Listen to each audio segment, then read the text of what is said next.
How the hell did she get her hands on the manuscript anyway? I don't know. She's resourceful. I told you were too hard on her. Listen, I found out all sorts of interesting stuff while I was digging around. Yeah. Mr. Wake, it's Sheriff Breaker. We have an FBI agent here, Agent Nightingale. FBI? He's anxious to see you. You'd better come to the station. Okay, I'll be right over, Sheriff. Let's make this quick, huh? Help you folks? Name's Randolph. I'm the manager. We're looking for Rose. Works as a waitress down at the diner. Rose, sure. Nice girl. Who wants to know? I'm Alan Wake. The writer, huh? I heard on the radio you were visiting. Well, I'll show you her trailer. That Rose, she's a nice girl. Always pays her rent on time. As I was saying, Al, I found all sorts of weird stuff from the local newspaper's archives. This place is crazy. Disappearances, mysterious deaths, urban legends come true, and get this, most of this stuff takes place around Cauldron Lake. Well, you ain't wrong, mister. The Indians thought the lake was a doorway to the underworld. I'm the God-fearing type myself. I don't hold with that sort of thing. Yeah, okay. Anyway, there was an island there owned by a guy called Thomas Zane. Now, some of the articles I found about him make him out to be a famous writer, but I ran a bunch of searches, couldn't find a single thing he wrote. Zane was heavily into diving, so much so that the place came to be called Diver's Isle. But the volcano under the lake erupted in 1970, and Zane went down with the island. Look at this boat. Yeah, how about that? It was there in the morning, as if it had fallen from the sky. But it would take a tornado to lift something like that. We're damn lucky it didn't crush any of the trailers. That's crazy.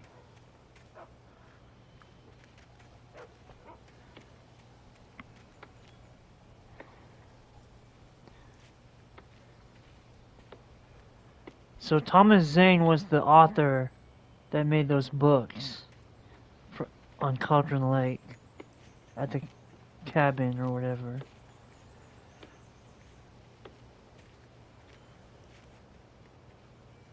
Open it up. It gets better. A local girl, Barbara Jagger, drowned in Cauldron Lake just a week earlier. They were lovers. Sure, Jagger's a local spook store. The Scratching Hag.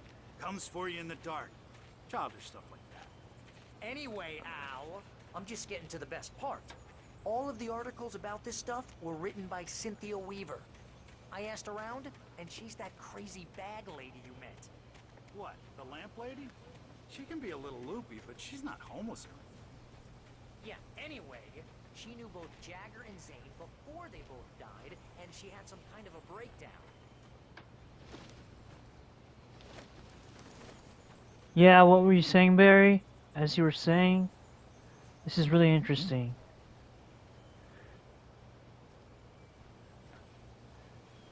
The plot thickens, and the mystery is very interesting.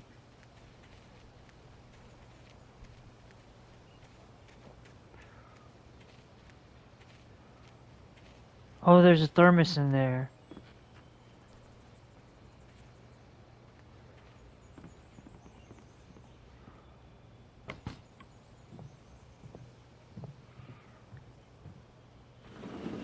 Welcome to... Oh dear, Mr. Wake. I'm so glad you're here. Rose, you have my manuscript? Oh. Oh yes. Yes. Please, come in. Hey, this is really good. Rose, Yes, my manuscript. I really need it. I understand. I know what you need. A muse to inspire you. Oh, for Barry. She doesn't have anything. Yeah, hey, Al? Al, what's... Oh... Barry! What? Uh-oh, she spiked the drinks.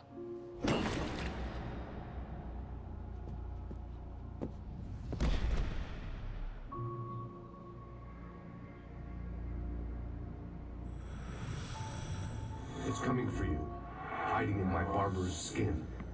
I'm too weak to stop it. You must turn the lights on. I promised I'd come visit you and your lovely wife. You must finish what you started. I insist. You must turn the lights on. Turn the light on. Back to work, boy.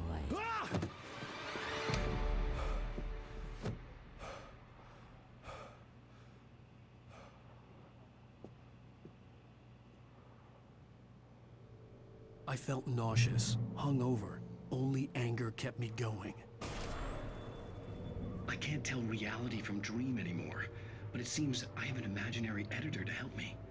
She's an old woman in a funeral dress. I call her Barbara Jagger. She's very strict. I'm writing faster and faster. My manuscript is being heavily revised. The edits are getting very aggressive, and each day there's less of me and more of her. I hate it, but I know she's right. She promises me I can save Alice this way. She knows more of this than I do. About the complex incantation I'm attempting. About this place. She's worked with another writer under similar circumstances, Thomas Zane. The genre of the story seems to be shifting. It's turning into a horror story. I'm getting close. I can feel it. So this girl, Rose, is obviously a big Alan Wake fan. She has pictures of him all over her room. Rose took a day from me. I had less than 12 hours left to meet the kidnapper. All I could do was get Barry into the car, work something out once I got on the road. These guys are wasted.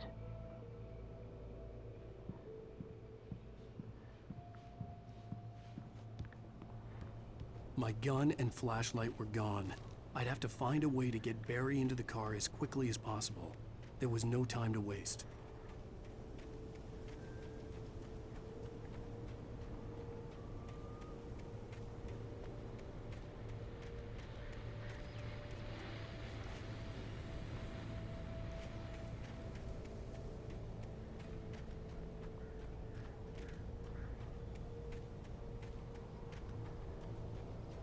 Let's get to the car.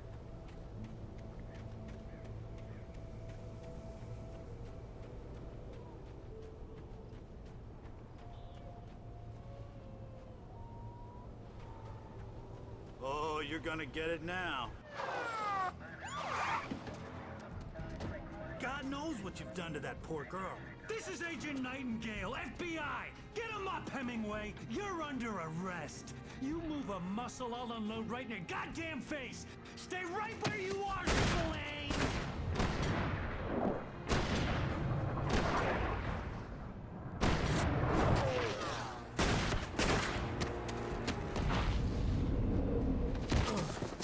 Run, Alan, run! What are? I'm standing right here, you goddamn maniac! Run! I hated to leave Barry behind, but there was no way I'd miss my appointment with the kidnapper. Give it up, Mr. Wake! Come on! Make it easy on Run, run, run!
Grab the manuscript page.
This horror was everywhere I went, circling me.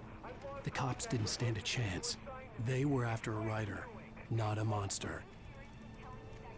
Someone's taking out the cops.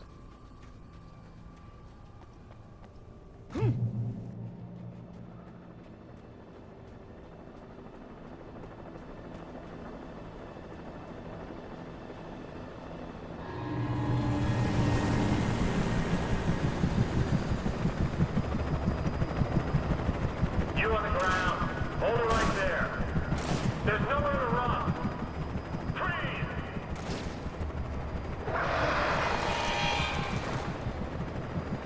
Run, Alan, run! Get to the tower. Escape the chopper. It crashed.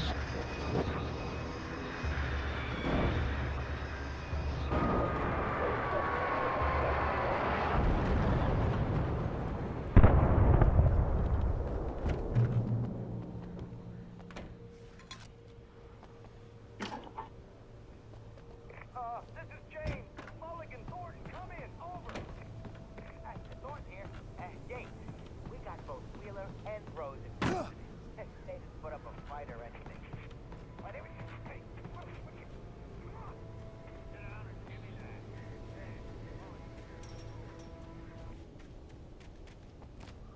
that. Okay, let's get here.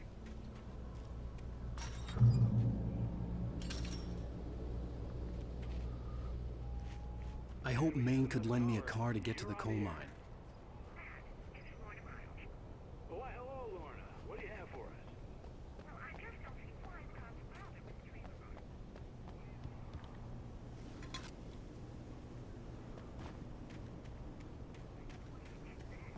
The sheriff should be helping us normal citizens instead of wasting resources on those people. Well, Let the trash sort themselves out. I'm sorry, but my granddaddy settled in Bright Falls in 1911. well, thank you very much for that compassionate viewpoint, Lorna. Oh, here's a little surprise. The famous writer Alan Wake just walked in. Folks, I'm going to see if I can talk him into an interview. Come on in, Mr. Wake. Oh, I'm so glad you could find the time to do this, Mr. Wake. Nowhere to run now, Dan Brown. You back away from me. Don't hurt it. Whoa. Everyone calm down. Put the gun down. We're all friends here, right? Cool your jets, Nightingale. We got him. Judas Priest! What the hell's the matter with you? There's a civilian in there.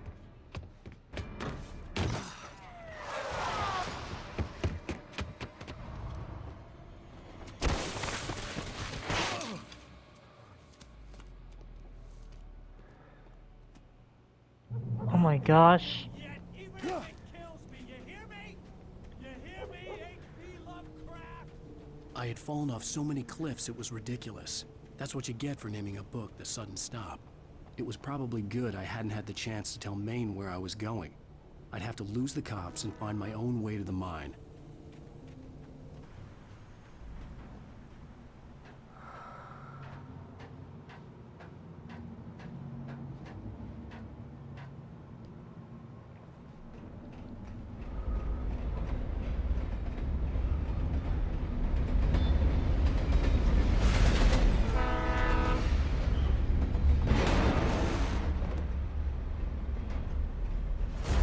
That was pursuing me was growing stronger, and it was taking over everything in its path.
As a teenager, just starting to get interested in writing, Stephen King had been a source of inspiration to me.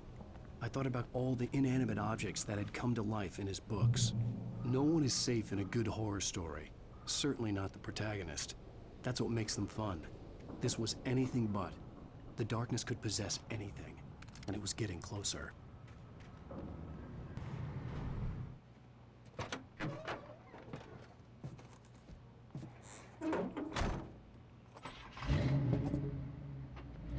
I had never been this glad to see the sunrise. I had a couple of hours to get to the coal mine.